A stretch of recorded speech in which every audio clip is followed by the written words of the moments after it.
السلام علیکم ناظرین، گزشتہ روز میرے پاس کچھ دوست آئے جن کا تعلق بلوچستان سے تھا، اور ان دوستوں نے مجھے آ کر یہ بات بتائی کہ پاکستان کے باقی صوبوں میں تو ترقیاتی کام بہت تیزی سے جاری ہیں، لیکن بلوچستان میں ترقیاتی کام نہیں ہو رہے۔ ان کا یہ اعتراض کسی حد تک درست بھی ہے، لیکن ہم یہ دیکھتے ہیں کہ بلوچستان کے حوالے سے معاملات بڑے حساس ہیں اور ان معاملات پر بڑی تفصیلی گفتگو کی ضرورت ہے۔ تو میں انشاءاللہ آپ کے ساتھ، کیونکہ میرا بلوچستان بہت فریکوینٹلی وزٹ میرے ہوتے رہے ہیں، انسرجنسی جب ہو رہی تھی تو اسے میں نے کور کیا، مذاکرات جب ہو رہے تھے بگٹی صاحب کے ساتھ ان مذاکرات کو بھی ہم کور کرتے رہے، تو میرا اپنا ایک پورا تفصیلی نقطہ نظر ہے بلوچستان کے حوالے سے۔ میں چاہوں گا کہ اسے جلد آپ کے ساتھ شیئر کروں، لیکن پاکستان میں ایک بہت ہی مشکل وقت جو ہے وہ آنے والا ہے۔ آپ سب لوگوں کو اس مشکل وقت کے لیے تیار ہونا پڑے گا، اور اس مشکل وقت کے حوالے سے میں آپ کے ساتھ تھوڑی سی جو بات کرنا چاہوں گا وہ یہ ہے کہ آپ کے پاس دو آپشن ہیں۔ ایک تو یہ کہ آپ ڈیفالٹ کر جائیں، اور دوسرا یہ کہ اس مشکل وقت کو آپ برداشت کر لیں۔ میں یہ بات اس لیے نہیں کہہ رہا کہ حکومت کی کوئی حمایت میں کرنا چاہ رہا ہوں یا حکومت کے لیے سپورٹ فراہم کرنے کے لیے بات کرنے جا رہا ہوں، لیکن آپ کو یہ ٹف ٹائم جو ہے وہ گزارنا پڑے گا۔ اور اس کی وجہ یہ ہے کہ آج IMF کے ساتھ جو ہمارے بات چیت ہوئی ہیں اور پاکستانی حکام نے بجلی اور گیس کی قیمتیں بڑھانے کا وعدہ کیا ہے IMF کے ساتھ، اور یہ IMF کے حکام نے خود بات یہ کہی ہے، اور جو ان کا جو سٹاف لیول کا جو ایگریمنٹ ہوا ہے اس کے بعد جو اعلامیہ جاری کیا گیا ہے اس میں پاکستانی حکام نے اس بات کا وعدہ کیا ہے کہ بجلی اور گیس کی قیمتیں بر وقت وہ بڑھائیں گے۔ IMF کی جانب سے جاری کردہ اعلامیہ میں کہا گیا ہے کہ پاکستان کی معاشی اور مالی صورتحال میں بہتری آئی ہے، اور بہتر پالیسی مینجمنٹ کے باعث معاشی گروتھ اور اعتماد بحال ہوا ہے۔ امید ہے کہ پرائمری بیلنس 401 ارب روپے تک رہے گا، اور امید ہے کہ پرائمری بیلنس معیشت کا 0.4% رہے گا۔ IMF کے اعلامیہ میں کہا گیا ہے کہ اس سال ترقی معمولی رہنے کی توقع اور افراط زر ہدف سے کافی زیادہ ہے۔ اقتصادی کمزوریوں سے نمٹنے کے لیے جاری پالیسی اور اصلاحات کی ضرورت ہے۔ یہ بڑی ٹیکنیکل لینگویج ہے اور بڑی مشکل سی اصطلاحات ہیں اور باتیں ہیں، لیکن جو بنیادی بات ہے وہ یہ ہے کہ پاکستان نے اس بات پر ایگری کیا ہے IMF کے ساتھ کہ وہ بجلی اور گیس کی قیمتیں بڑھائیں گے۔ اور آپ کو علم ہے کہ شہباز شریف صاحب کے دور میں جب پاکستان IMF کے پاس گیا تھا تو اس وقت یہ باتیں کی جا رہی تھیں کہ پاکستان ڈیفالٹ کر جائے گا۔ آپ کو اچھا لگے یا برا لگے، بڑی مشکل سے جو سابقہ PDM کی گورنمنٹ تھی اس نے معیشت کو سنبھالنے کی کوشش کی تھی، اور IMF کے ساتھ مذاکرات کامیاب ہوئے تھے۔ 25 پوائنٹ تھے جو IMF کی ڈیمانڈ تھی، ان 25 پوائنٹ میں سے 24 پوائنٹ پورے کر لیے گئے تھے، اس ہدف تک پہنچ چکے تھے، جس کی وجہ سے تھوڑی سی صورتحال جو بہتر ہوئی تھی وہ آئی تھی۔ اور جو IMF نے بھی آج کہا ہے کہ پاکستان کی جو معاشی صورتحال ہے وہ قدرے بہتر ہوئی ہے، اور آپ کو بھی قدرے بہتر فیل ہو رہی ہوگی۔ آپ جو لوکل لیول پر تو اتنی زیادہ شاید نہ ہو، لیکن بڑے لیول پر بہرحال اس بہتری کو فیل کیا جا رہا ہے۔ اب ایشو اصل میں یہ ہے کہ وہ جو ایک پوائنٹ رہتا تھا اسے نئی گورنمنٹ نے آنا تھا، جسے پبلک کا اعتماد حاصل ہو اور وہ کیبنٹ کے اندر وہ فیصلہ ہو، تو وہ فیصلے بھی ہو چکے ہیں، جس کے بعد جو سٹاف لیول کے ایگریمنٹ ہوا ہے، اور اس ایگریمنٹ میں اب یہ ساری چیزیں سامنے آ گئی ہیں۔ IMF آپ کو جو قرضے کی آخری قسط ہے وہ دینے پر آمادہ ہو چکا ہے، اور لیکن اب اس کی ضرورت اس بات کی ہے کہ ایک رسپانسبلٹی اور ایک اونرشپ جو ہے وہ تسلیم کرنی چاہیے۔ پاکستان میں ہم دیکھتے ہیں کہ ہمارے سرکاری دفاتر میں اور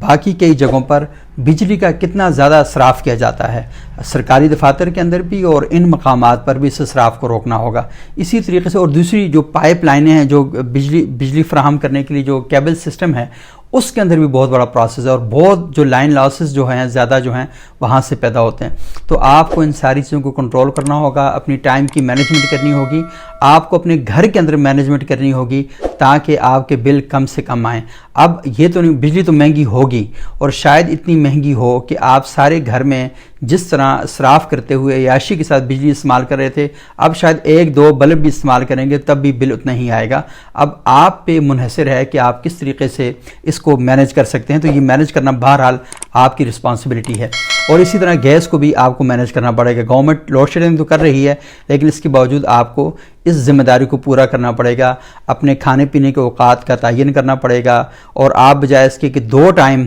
آپ کھانا بنائیں، آپ ایک ٹائم کھانا بنائیں، بجلی کا استعمال کم سے کم کریں، غیر ضروری چیزوں کو آپ روک دیں۔ گھر کے اندر آپ نے اگر کوئی اس طرح کی آرائشی اور نمائشی لائٹیں لگا رکھی ہیں تو ان کا سلسلہ جو ہے آپ کو ترک کرنا پڑے گا۔ جب آپ یہ ساری چیزیں کریں گے تو اس کے نتیجے میں بل بھی کم آئیں گے اور پاکستان کو بھی ایک طرح سے فائدہ حاصل ہوگا۔ اچھا، دوسری بات یہ ہے کہ اسی بات پر عمران خان صاحب نے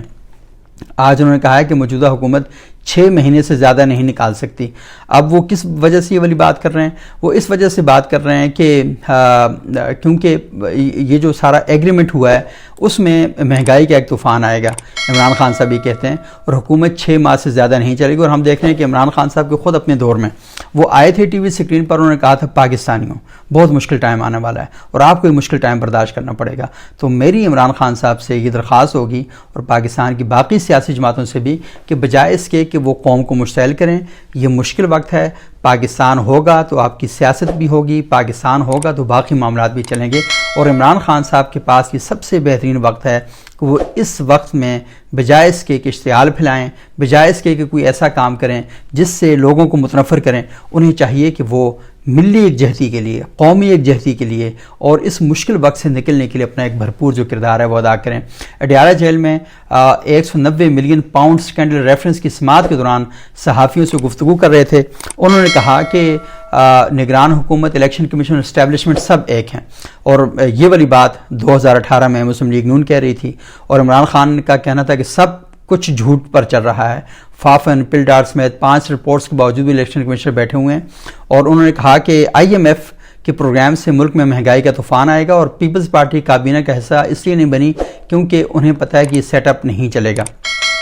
اچھا، انہوں نے افغانستان کے حوالے سے بھی تھوڑی بہت جو بات کی ہے اس میں کہا ہے کہ افغانستان میں جو بھی حکومت ہو اس سے اچھے تعلقات ہونے چاہیے۔ طالبان اور امریکہ کے ڈائلاگ ہم نے کرائے، ہمارے دور میں افغان حکومت نے TTP کا مسئلہ حل کرنے کی یقین دہانی کرائی تھی۔ انہوں نے کہا کہ جنرل باجوہ سے کہا تھا کہ جنرل فیض کو تبدیل نہ کریں، وہ دہشت گردی اور افغانستان کا مسئلہ حل کر سکتے ہیں۔ General Bajwa corps commander conference میں کہتے تھے کہ عمران خان جنرل فیض کو آرمی چیف بنانا چاہتا ہے۔ جنرل فیض کو آرمی چیف بنانا میرے وہم و گمان میں بھی نہیں تھا۔ عمران خان نے کہا کہ جس جنرل نے افغانستان اور امریکہ کے ڈائلاگ کرائے اس کو شریفوں کے کہنے پر ہٹایا گیا۔ جنرل فیض کو ہٹا کر جنرل باجوہ نے ذاتی فائدے کا سوچا، ملکی مفاد کا نہیں سوچا۔ عمران خان نے یہ بھی کہا کہ یہ حکومت 5-6 ماہ سے زیادہ نہیں چلے گی،